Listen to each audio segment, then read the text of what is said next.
এবার পাকিস্তানি নেভির উপর সরাসরি আক্রমণ করল বিএলএ, বালুচিস্তান লিবারেশন আর্মি। বিএলএর পক্ষ থেকে সরাসরি পাকিস্তানের নেভি এবং কোস্টাল গার্ডের উপর আক্রমণ করা হয়েছে। এতদিন পর্যন্ত বিএলএর পক্ষ থেকে পাকিস্তানের যে আর্মি রয়েছিল সেই আর্মির উপর আক্রমণ করা হতো এবং সেটা ছিল স্থলবাহিনীতে। এখন কার্যত বিএলএ সরাসরি নৌবাহিনীর ওপর আক্রমণ করছে। হঠাৎ করে বিএলএর এত শক্তি কি করে বৃদ্ধি হলো? এর পেছনে কি ইনডাইরেক্টলি ইরানের মদত রয়েছে?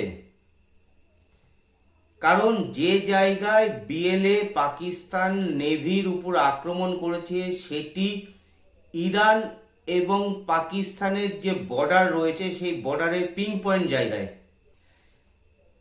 কি রয়েছে এই বিষয় নিয়ে বিস্তারিত আলোচনা করব এই ভিডিওতে। তাহলে চলুন শুরু থেকে শুরু করি।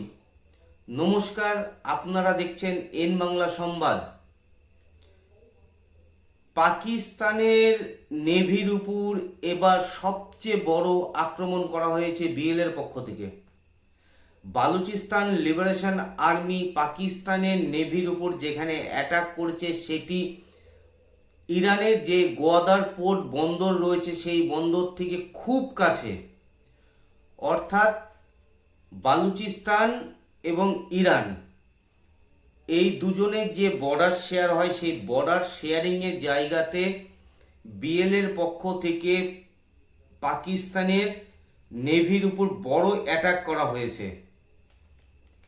এবার দেখুন, পাকিস্তান যেহেতু ইরানের বিপক্ষে গিয়ে আমেরিকাকে সাপোর্ট করছে এবং বিএলএ অর্থাৎ বালুচ লিবারেশন আর্মি এবং ইরানের সাথে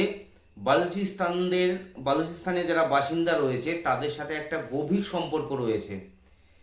সেই জায়গা থেকে দাঁড়িয়ে যেহেতু পাকিস্তান সরকার, আমি বালুচিস্তানকে বলছি না, আমি বালুচদেরকে বলছি না, পাকিস্তান সরকার যেহেতু সরাসরি আমেরিকাকে সাপোর্ট করছে ইরানের বিপক্ষে যুদ্ধ করবার জন্য, যে বিষয়টাকে সম্পূর্ণভাবে বালুচ যে জনগোষ্ঠী রয়েছে তারা মানতে পারেনি। তারা ইরানের সাপোর্ট নিয়েই হোক বা ইরানকে সমর্থন করবার জন্যই হয়তো আজ পাকিস্তানের নেভির উপর বালুচিস্তান আর্মির আক্রমণ হয়েছে।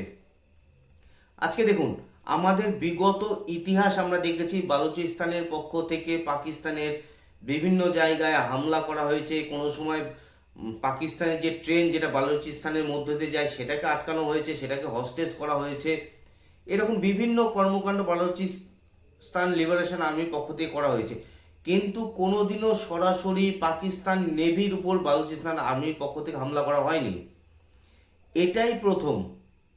এবং এইখানে দাঁড়িয়ে একটা জিনিস বুঝতে হবে যে আজকে পাকিস্তান নিজেদেরকে বলে যে আমরা মুসলিম কান্ট্রির মিয়া ভাই, আমরা সকল মুসলিম কান্ট্রিকে প্রোটেক্ট করব এবং যেহেতু আমরাই একমাত্র মুসলিম কান্ট্রি দেশ যাদের কাছে পরমাণু অস্ত্র রয়েছে, অর্থাৎ সকল মুসলিম কান্ট্রিকে প্রোটেক্ট করার দায়িত্ব আমাদের। এমন তো পরিস্থিতি দাঁড়িয়ে সৌদি আরবের সাথে পাকিস্তানের একটা এগ্রিমেন্ট হয়েছিল, আপনারা সকলেই জানেন, আমি কয়েকবার আমার ভিডিওতে আলোচনা করেছি। সেই এগ্রিমেন্ট অনুযায়ী সৌদি আরবের উপর যদি কোনো দেশ হামলা করে তাহলে পাকিস্তান ভাববে যে এই হামলাটি তার উপর হয়েছে, এবং পাকিস্তানের উপর কোনো দেশ যদি হামলা করে তাহলে সৌদি আরব ভাববে যে তার উপর হামলা হয়েছে। পাকিস্তান এই এগ্রিমেন্টটা সৌদি আরবের সাথে করেছিল, তার পেছনে কারণ পাকিস্তানের একটা ভয় ছিল অপারেশন সিন্দুর।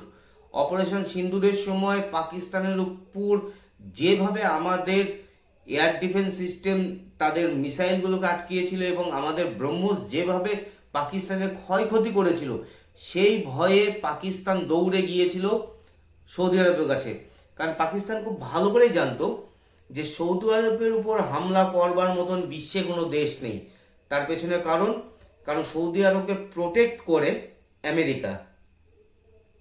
সেই কারণের জন্য পাকিস্তান নিজেকে বাঁচানোর জন্য বা কলমে আমেরিকার সাপোর্ট নেওয়ার জন্য সৌদি আরবের সাথে এগ্রিমেন্টটা করেছিল। এখন ঘটনাটা হয়ে গেছে উল্টো, সৌদি আরবে ইরান অ্যাটাক করছে। এবার সৌদি আরব বলছে যে তোমার সাথে পাকিস্তান, তোমার সাথে যে আমার এগ্রিমেন্টটা হয়েছিল সেই এগ্রিমেন্ট অনুযায়ী বা তাহলে তুমি তোমার সেনা পাঠাও। অলরেডি পাকিস্তান তার এয়ারফোর্সকে সৌদি আরবে ডিপ্লয় করে দিয়েছে এবং যে কোনো মুহূর্তে সৌদি আরব থেকে ইরানের উপর পাকিস্তান যে এয়ারফোর্স আছে পাকিস্তানের, সেই এয়ারফোর্স সৌদি আরবের উপর হামলা করতে পারে। এমনও তো অবস্থায় এখন পাকিস্তান পড়ে গেছে মহা বিপদে। সে এখন কি করবে? পাকিস্তানের জন্য এখন 4টি ফ্রন্ট খুলে গেছে, 4টি ফ্রন্ট। একটি ভারতের সঙ্গে যে কাশ্মীর এবং পাঞ্জাবে যে ইন্টারন্যাশনাল বর্ডার আছে সেটা তাকে দেখতে হবে। পাকিস্তানের ভিতরে যে পিএলএ আছে তাকে পাকিস্তানকে সামলাতে হবে। বালুচিস্তান লিবারেশন আর্মি রয়েছে তাকে পাকিস্তানকে সামলাতে হবে। অপরদিকে আফগানিস্তান তো রয়েছে। এবার পাকিস্তান যে কি করবে নিজে বুঝে উঠতে পারছে না, যে নিজেকে বাঁচাবে না সৌদি আরবকে বাঁচাবে।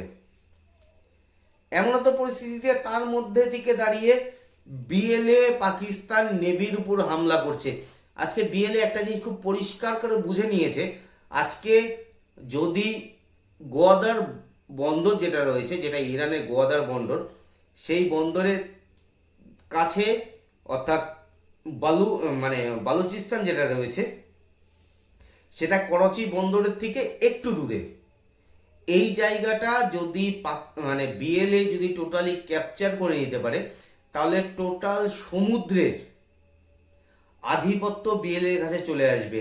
বিএলএর পক্ষ থেকে আরও সহজ হয়ে যাবে পাকিস্তানের উপর হামলা করা এবং তাদের নিজের যে স্বঘোষিত দেশ অর্থাৎ বালুচিস্তান, সেই বালুচিস্তানকে স্বাধীন করা তাদের পক্ষে যথেষ্ট সহজ হয়ে যাবে।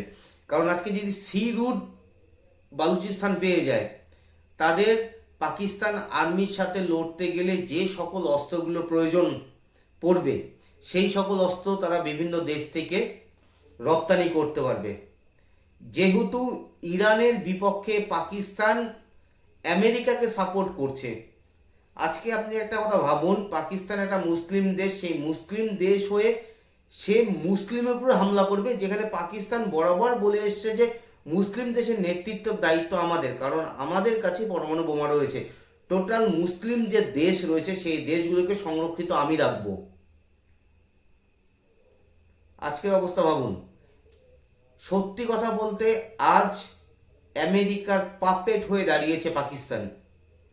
আপনি ডোনাল্ড ট্রাম্পের কিছু পোস্ট দেখবেন যেখানে ডোনাল্ড ট্রাম্প ইরান এবং ইসরায়েল ও আমেরিকার যে মধ্যস্থতা বা শান্তি চুক্তি যেখানে বলা হয়েছে সেটা করা হয়েছে ইসলামাবাদে। এবং ডোনাল্ড ট্রাম্প বারবার যখন তার টুইট করেছে সেই টুইটে উনি একটা কথাই বোঝানোর চেষ্টা করেছেন যে পাকিস্তানের মতো পাকিস্তানের আর্মি প্রধান মুনির এর মতন ভালো নেতৃত্ব গোটা বিশ্বে কেউ নেই। পাকিস্তানকে হাইলাইট করবার চেষ্টা বারবার করা হয়েছে ডোনাল্ড ট্রাম্পের পক্ষ থেকে। আজকে একটা মজার বিষয় দেখুন, প্রথমে যখন পাকিস্তানের উপর যে পাকিস্তানের সঙ্গে যে ইরান এবং আমেরিকার যে পিস টক হওয়ার কথা ছিল সেটা ইসলামাবাদে হয়েছিল, সেই পিস টকটা কি সম্পূর্ণভাবে নষ্ট হয়ে গেছে এবং পাকিস্তান আবারও আশাবাদী যে পিস টক আবার ইসলামাবাদে করবে।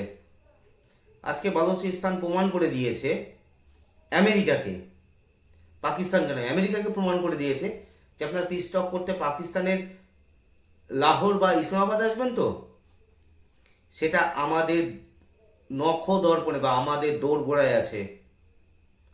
এবং পাকিস্তানের এই নেভির উপর হামলা করার একটাই উদ্দেশ্য, সরাসরি আমেরিকার ডিপ স্টেট এবং আমেরিকার সিআইএকে একটা বার্তা পৌঁছে দেওয়া যে পাকিস্তানের ওপর ভরসা করে আপনারা যখন এখানে পিসফুল মিটিং করতে আসছেন, যে দেশে করতে আসছেন সেই দেশ তার নিজের দেশেই সিকিউরিটি দিতে পারেন, আপনারা যেটা আসছেন তাদের সিকিউরিটি আপনারা কি করে দেবে?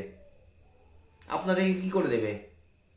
সিআইএ কর্তাদের কানে এই জিনিসটা ঢোকানোর জন্যই এই টাইমিংটা নেওয়া হয়েছে। এই বিষয় নিয়ে আপনারা কি ভাবছেন? আপনাদের মতামত অবশ্যই কমেন্ট বক্সে লিখে জানাবেন। আর যদি আমাদের এই ভিডিওটিকে ভালো লেগে থাকে তাহলে অবশ্যই চ্যানেলটিকে সাবস্ক্রাইব করে আমাদের সঙ্গে থাকবেন। এরপরে নতুন নতুন আপডেট আমি আপনাদের সামনে নিয়ে আসব।